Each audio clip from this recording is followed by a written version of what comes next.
Hello guys, আজকে চলে গিয়েছিলাম হবিগঞ্জের বানিয়াচং উপজেলার সাগরদিঘি, কমলারানীর দিঘি নামে যেটা পরিচিত।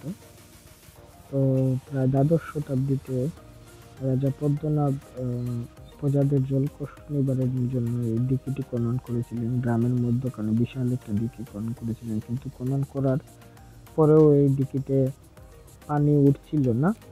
তখন স্বপ্নে দেখতে পান রাজা পদ্মনাভ যে রানী কমলারানীর কে এই দিঘিতে আত্মদান করলে তবেই পানি উঠবে। তখন থেকে এই দিঘিটার নাম কমলারানীর দিঘি হয়েছে। আর এই দিঘির পাড়ে বসে জসীমউদ্দীনও একটা কবিতা লিখেছিলেন কমলারানীর এই দিঘি বলে কবিতাটা ছিল।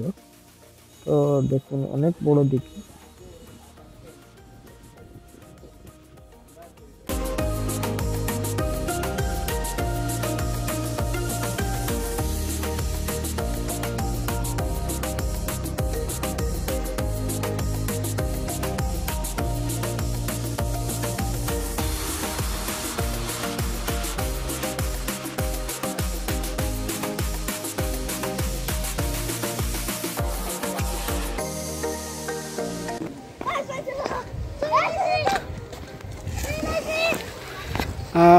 হ্যালো গাইজ, বেতলং যাওয়ার পথে গুগল ম্যাপে দেখলাম এটা হচ্ছে গিয়ে সাগরদিঘি, কমলারানীর দিঘি।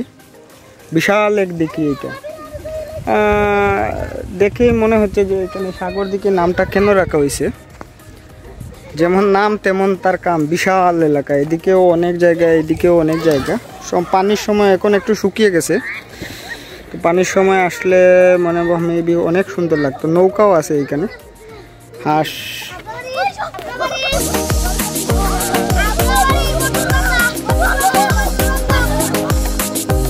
আর দিঘিতে একদল শিশু দুষ্টামি করছিল, যা দেখে যে কারোরই ছোটবেলার কথা মনে পড়ে যাবে। তো চিন্তা করলাম যে এটা নিয়ে নিই।